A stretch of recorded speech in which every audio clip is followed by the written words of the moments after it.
Welcome back to the Nature Cures podcast, where we uncover the secrets of natural healing, holistic wellness, and living your healthiest life naturally.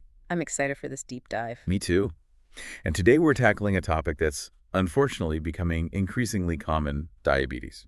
Right. And we're going beyond just the conventional approaches and exploring how natural remedies and lifestyle changes can really empower people to take control of their health. Absolutely. It's about understanding that we have options and that nature provides us with a wealth of tools to support our well-being. So let's start with the basics. Okay. What exactly is diabetes? I mean, I know it has something to do with sugar, but Yeah, I'm guessing it's more complicated than that. it is. It is. Diabetes mellitus, to use the full name, is a condition where your blood glucose levels, your blood sugar levels, are consistently too high. Okay. And that happens because either your body isn't producing enough insulin or it's not using it effectively. So insulin is kind of the key player here. Right. Think of insulin as a key. It unlocks your cells, letting glucose in to provide energy. But when there's a problem with this key, the glucose builds up in your blood instead. Okay, that makes sense. No. But then if glucose is our energy source, why is it bad to have too much of it in our blood? Well, imagine your blood vessels as like a network of delicate highways. Okay. Over time, that high blood sugar acts like this constant traffic jam. Oh, I see. It starts damaging these highways and the areas around them, and this can lead to a whole bunch of complications: heart disease, kidney problems, vision issues, even nerve damage. Wow, that's a lot to consider. Yeah. So how do you even know if you might have diabetes? What are the warning signs to look out for? Well, actually, the term diabetes mellitus itself gives us some clues. Really? Yeah, diabetes comes from the Greek word meaning to siphon, which refers to excessive urination, and mellitus means honey in Latin, referring to sweet-tasting urine. Okay. So those are two of the classic signs. So if you're like making frequent trips to the bathroom and noticing something unusual about your urine, those could be red flags. Exactly. And often you'll also feel increased thirst and hunger along with those. Basically, your body's trying to flush out that excess glucose, Okay. which leads to more frequent urination, which makes you thirsty. And then because your cells aren't getting enough glucose for energy, even though there's all this sugar in your blood, you're left feeling constantly hungry. It's like a frustrating paradox. It really is. Are there any other symptoms that people should be aware of? Yeah, some people might find it hard to gain weight even if they're eating a lot. Others might experience paleness, potentially anemia, constipation, itching, particularly around the genitals, Yeah. heart palpitations, general weakness, drowsiness, even a lowered libido. It can really impact many aspects of your life. That's a pretty extensive list. Yeah. So let's talk about what causes this whole chain reaction in the first place. Okay, so this is where it gets really interesting. Diabetes has often been called a prosperity disease, and there's a good reason for that. It's directly linked to our modern lifestyle, specifically overeating and obesity. So it's not just about eating too much sugar, it's more about overall calorie intake. Exactly. It's about consuming more calories than your body needs, regardless of whether those calories come from sugar, refined carbs, proteins, or even fats.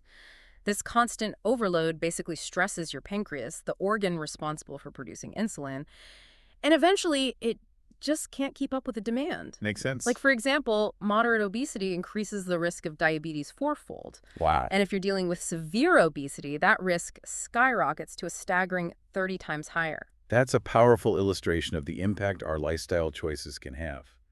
But what about people who aren't necessarily overweight? Are there other factors that could contribute to developing diabetes? Absolutely. Emotional stress plays a huge role. Grief, worry, anxiety, all these emotional states can actually disrupt your metabolism and influence those blood sugar levels. It's all connected, isn't it? Our mental well-being and our physical health. It really is. Yeah. There's also a potential connection between diabetes and other serious conditions like cancer, tuberculosis, even cerebral disease. And of course, heredity plays a part too. So it can run in families. Yeah. But think of it this way. Heredity might load the cannon, but obesity pulls the trigger. I like that analogy. Mhm. It highlights that even if we have certain predispositions, we still have a significant amount of control over our health. Exactly. And that brings us to the exciting part, natural healing, and how we can really take control through those lifestyle changes. Okay, I'm eager to hear about that. Yeah. What's the core principle behind a natural approach to managing diabetes? Well, it's all about addressing the root cause while simultaneously boosting your overall health. Okay. And a key element of that is, you guessed it, diet. I had a feeling you were going to say that. Food seems to play such a crucial role in just about every health issue. It really does. Yeah. In this case, we're talking about a lacto-vegetarian diet that's low in calories and fat and focuses on what are called alkaline-forming foods. So think fresh fruits, nuts, vegetables, wholemeal bread, and dairy products. That actually sounds pretty delicious. It's not as restrictive as I imagined. Right. It's not about deprivation. It's about nourishing your body with the right things. And here's a simple tip that can make a big difference. Chew your food thoroughly. Really? Yeah. Proper chewing and salivation actually aid digestion and can have a surprisingly positive impact on your blood sugar levels. Huh. I never thought about chewing as being a health tip, but Yeah. it makes sense. What about cooked versus raw foods? Does that matter? It does. Cooking starchy foods can make them more easily absorbed, which can lead to those unwanted spikes in blood sugar. Ah, okay. Raw starch, however, is metabolized differently and less likely to cause those spikes. So more salads and raw veggies, got it. What about fruits? I mean, they contain sugar, so are they okay for people with diabetes? That's a great question and a common concern. Yeah. Fruits do contain sugar, but it's primarily fructose, which is metabolized differently than other sugars. It doesn't rely heavily on insulin, so it's generally well tolerated even by people with diabetes. That's good to know. So fruit is a friend, not a foe. What about protein sources? What are some good options on this kind of diet? Well, homemade cottage cheese, different kinds of soured milk, and nuts are all excellent sources of protein. Okay. And remember, it's not just about what you eat, but also how much. Right. Instead of having 3 large meals, try spacing out your food intake with 4 or 5 smaller meals throughout the day. That seems like a good strategy to keep those blood sugar levels steady. Could you give me an example of what a typical day of eating might look like on this kind of diet? Sure. Let's imagine a delicious day of eating designed to keep your blood sugar happy. You start your morning with a glass of warm water with a squeeze of fresh lemon juice. Okay, sounds refreshing. Then for breakfast, you could enjoy a variety of fresh fruits, avoiding bananas and soaked prunes, some wholemeal bread with a little butter, and a glass of fresh milk. Sounds good. For lunch, how about some steamed or lightly cooked green vegetables? Think cauliflower, cabbage, tomatoes, spinach, turnip, asparagus, mushrooms. The possibilities are endless. It really does sound delicious. Along with that, you could have 2 or 3 whole wheat chapatis and a glass of buttermilk or curd. Okay. As a mid-afternoon snack, reach for some fresh fruit or a glass of refreshing vegetable juice. For dinner, picture a big, colorful raw salad with whatever veggies are in season. I love that. And if you like, add a small cooked portion alongside it and some homemade cottage cheese. Finally, before bed, a glass of fresh milk can round out your day. Honestly, that sounds amazing. I'm getting hungry just thinking about it. Right. It's all about finding ways to enjoy food that supports your health goals. I love that. So we've talked about the importance of a lacto-vegetarian diet. Are there any specific foods that are especially beneficial for managing diabetes? Like, are there certain things that people should be eating more of? Oh, there are. Simple things like celery, cucumbers, string beans, onions, and garlic are all excellent for regulating blood sugar levels. And string bean pod tea, it's considered a fantastic natural substitute for insulin due to its unique composition. Hold on, string bean pod tea. I've never even heard of that. What makes it so special? Well, it's a rich source of silica, which plays a role in strengthening connective tissues and improving insulin sensitivity. Some even believe that 1 cup of this tea is equivalent to 1 unit of insulin. Wow, that's pretty amazing. It is. And you know, cucumbers, Yeah. those can actually support your pancreas in producing more insulin. And then onions and garlic, those have a proven track record of helping to lower blood sugar levels. So it's like those everyday foods that we often take for granted can have such a significant impact on our health. They really can. It's fascinating how nature provides us with so many readily available remedies. Have you heard of bitter gourd? Bitter gourd. I've heard of it, but I've never actually tried it. What makes it so beneficial for diabetes? Well, it contains a compound called plant insulin, which has been shown to lower both blood and urine sugar levels. You can incorporate it into your diet in a variety of ways, juicing it, adding the powdered seeds to your food, or even making a decoction. Okay, I'm adding bitter gourd to my shopping list. Any other natural wonders you want to share? Definitely. There's another traditional remedy called jamble fruit, also known as jamun. It's believed to directly support the pancreas, and you can consume the fruit itself, the seeds, or even the juice. Sounds delicious. What makes it so effective? The seeds contain a glucoside called jambolene, which may help control the conversion of starch to sugar. You can even dry and powder the seeds and mix them with milk, curd, or water. This is incredible. I'm learning so much about natural remedies today. On the flip side, are there any foods that people with diabetes should avoid? Definitely. For starters, I'd recommend steering clear of tea, coffee, and cocoa. They can negatively impact digestion, which can then affect blood sugar regulation. You'll also want to avoid white bread, white flour products, sugar, canned fruits, sweets, chocolates, pastries, pies, puddings, refined cereals, and of course, alcoholic drinks. So essentially anything overly processed or refined is a no-go. Makes Yeah. sense. What about essential nutrients? Are there any that are particularly important for managing diabetes? Yeah, manganese plays a vital role in the body's natural insulin production. Yeah. You can find it in citrus fruits, the outer coverings of nuts and grains, and leafy green vegetables. Zinc, B-complex vitamins, and polyunsaturated fatty acids are also important for overall health and well-being. It seems like a balanced whole foods diet is really the key here. What about exercise? Does Yeah. that play a role in managing diabetes naturally? Absolutely. Exercise helps your body use insulin more effectively, making it a key player in diabetes management. Okay. Light games, jogging, swimming, even yoga can be beneficial. Yoga for diabetes. I wouldn't have thought of that. How does that help? Well, certain yogic postures and breathing exercises can actually stimulate the pancreas, improve circulation, and reduce stress, all of which contribute to better blood sugar control. That's fascinating. So it's not just about strenuous exercise. It's about Mhm. finding activities that help our bodies function optimally. Exactly. And there are other therapies like hydrotherapy and colonic irrigations that can also be beneficial. Hydrotherapy. Tell me more about that. Well, colonic irrigations are essentially a gentle cleansing of the colon, which can improve overall digestive health and, indirectly, blood sugar regulation. And cold water bathing. Yeah. That's great for boosting circulation and enhancing your muscles' ability to utilize sugar. Wow, I never knew that about cold water baths. We've covered so much today, from diet and exercise to these incredible natural remedies. Before we move on, is there anything else we should touch upon in this section? Yes, there's one more crucial aspect we can't overlook: stress management. Ah, yes, stress, the silent saboteur. Exactly. Chronic stress can wreak havoc on your blood sugar levels. Finding healthy ways to manage that stress, whether it's through meditation, spending time in nature, or simply engaging in activities you enjoy, is absolutely essential. It all comes back to that holistic approach, doesn't it? Taking care of our mental and emotional well-being is just as important as taking care of our physical health. Precisely. A holistic approach recognizes that everything is interconnected. Our thoughts, emotions, and physical well-being are all part of the same intricate tapestry. It really highlights the importance of taking a proactive approach to our health. Looking at the whole picture and not just focusing on isolated symptoms. Exactly. It's about empowering yourself to make informed choices that support your overall well-being. So for someone listening who's maybe just been diagnosed with diabetes or is looking for natural ways to manage their condition, where would you suggest they start? That's a great question. I think the first step is to really become attuned to your body's signals. Pay attention to what you're feeling, what you're craving, and how your body responds to different foods.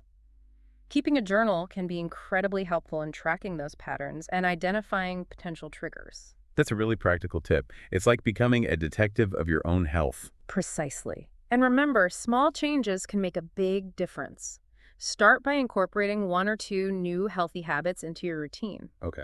It could be as simple as swapping sugary drinks for water, adding more vegetables to your meals, or finding a form of exercise you genuinely enjoy. Don't try to overhaul your entire life overnight. Right. That can be overwhelming and unsustainable. Yeah, I think that's where a lot of people struggle. They try to do too much too soon and then get discouraged when they don't see results immediately. You're absolutely right. Patience and self-compassion are crucial on this journey. Celebrate every small victory and remember that progress, not perfection, is what matters. I love that progress over perfection. Right. We've talked a lot about dietary changes, but I'm curious about other natural remedies. We touched on string bean pod tea and bitter gourd, Right. but are there other herbs or natural substances that show promise in managing diabetes? Absolutely. The world of herbal medicine is vast and fascinating. It is. There are many plants that have been traditionally used to help regulate blood sugar levels. It's so intriguing. Tell me more about these natural wonders. One that comes to mind is Gymnema sylvester, sometimes called sugar destroyer. Sugar destroyer. That's a pretty powerful name. What does it actually do? Well, Gymnema has been used in Ayurvedic medicine for centuries, and studies suggest it can help reduce blood sugar levels by interfering with the absorption of glucose in the intestines. Hmm. It's also thought to stimulate the pancreas to produce more insulin. Wow, so it's like a double-pronged approach to tackling high blood sugar. hmm How is it typically used? It's often consumed as a tea or taken in capsule form. Okay, that's good to know. I'll have to look into that. Are there any other herbs that stand out? Another one gaining popularity is fenugreek. You might know it as a spice, Oh, yeah. but it also has medicinal properties. Fenugreek. I love using it in curries. It has such a warm, slightly sweet flavor. It's incredibly versatile. Those fenugreek seeds are rich in fiber, which helps slow down the absorption of sugar into the bloodstream. They also contain compounds that may improve insulin sensitivity. It sounds like a multitasking superstar in the world of diabetes management. How can people incorporate it into their diet? There are a few ways to use it. You can soak the seeds overnight and eat them in the morning, sprout them, or grind them into a powder to add to smoothies or meals. I'm definitely going to try that. Yeah. Are there any other natural remedies we should explore? Yes, there's alpha-lipoic acid. It's a potent antioxidant that our bodies actually produce naturally. Our bodies already make it. So what makes it particularly helpful for diabetes? Well, alpha-lipoic acid plays a crucial role in glucose metabolism. Studies have shown that it can improve insulin sensitivity, reduce blood sugar levels, and even protect against nerve damage, a common complication of diabetes. That's incredible. So it addresses both the root cause and potential consequences of high blood sugar. Where can we get more alpha-lipoic acid? It's found naturally in foods like spinach broccoli and brewer's yeast, but it's also available as a supplement.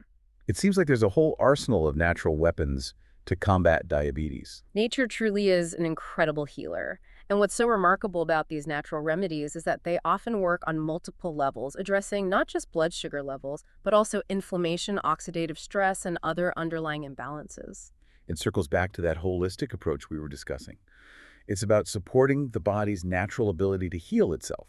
Exactly. It's not about quick fixes, but about working with our bodies to achieve optimal health.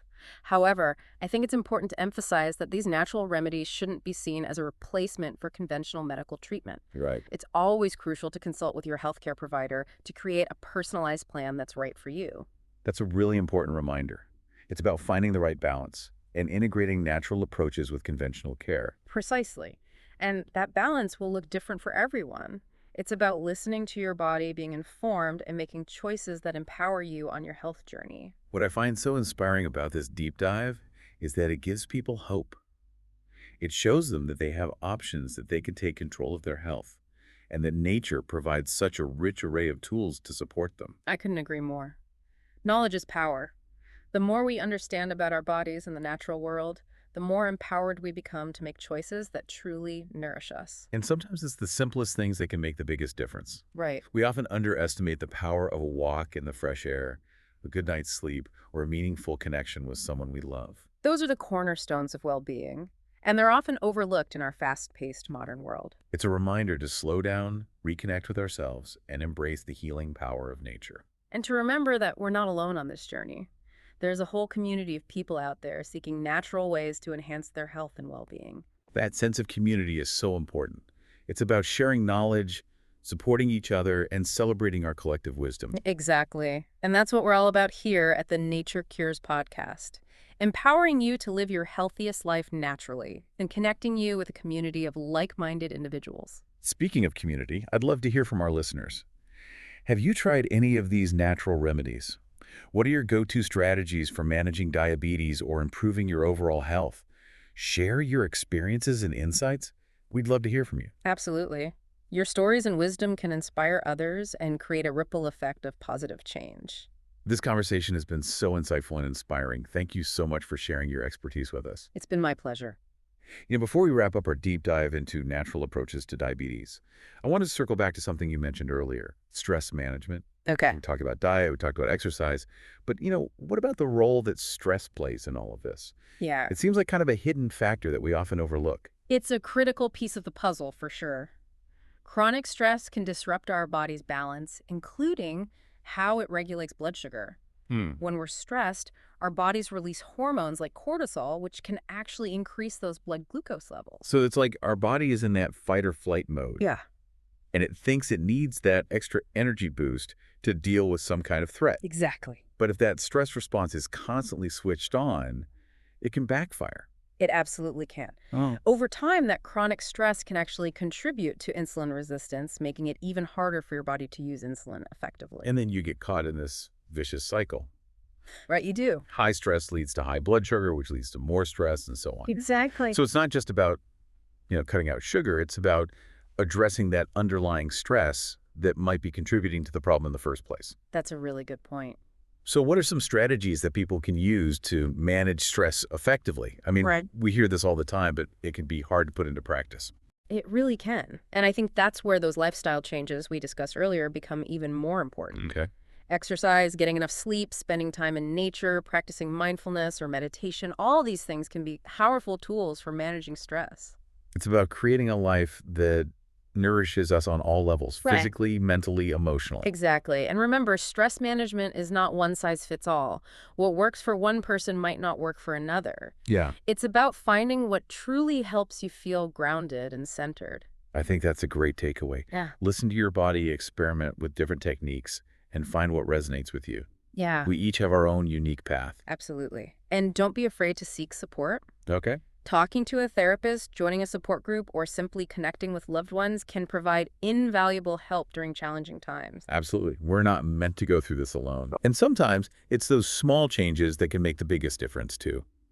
Taking 5 minutes to breathe deeply, going for a walk in nature, listening to calming music, those little acts of self-care can make a real difference. It's about being proactive and making conscious choices that nourish our minds and bodies. Yeah, and remembering that it's a journey. There will be ups and downs, but it's about progress, not perfection. Absolutely. Celebrate every victory, no matter how small, and remember that you are worth the effort. Couldn't have said it better myself. Well, this deep dive has been so insightful and empowering. I really hope our listeners feel inspired to take charge of their health and explore this incredible world of natural healing. Me too. Yes. Remember, nature holds such a wealth of wisdom and healing power. It's up to us to tap into that power and create a life of vitality and well-being. Beautiful. And on that note, we'll wrap up our deep dive for today. Thank you so much for joining us on this journey of discovery. It's been a pleasure. Until next time, be well and embrace the healing power of nature.